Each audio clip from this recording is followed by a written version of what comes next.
this morning, Congress is back in Washington, where they are set to discuss a list of demands to fund the Department of Homeland Security. It comes as they also plan to weigh in on the Jeffrey Epstein investigation, as lawmakers can now review the unredacted documents. NBC's Alice Barr explains.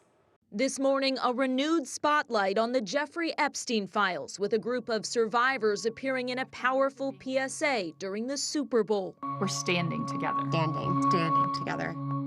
Because this girl deserves the truth. The video points to the 3 million files still not released and calls on viewers to demand transparency from the Attorney General.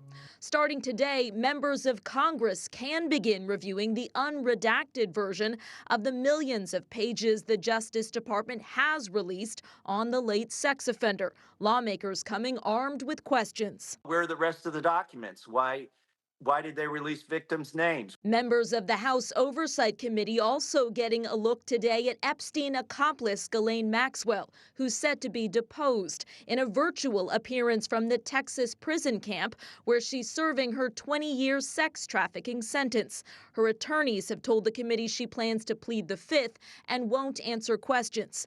It all comes as lawmakers are facing down a Friday deadline when the Department of Homeland Security is set to run out of funding, unless negotiators can reach agreement on reforms to ICE and Border Patrol's immigration enforcement. They've gone way too far, and the American people want them reined in. Republicans have signaled openness to some Democrat demands, calling others non-starters. I'll tell you what's not going to be in there: amnesty for illegal aliens. I'll tell you what's not going to be there: stripping away protections for law enforcement officers that are trying to protect themselves. Pressure building in a big week on Capitol Hill.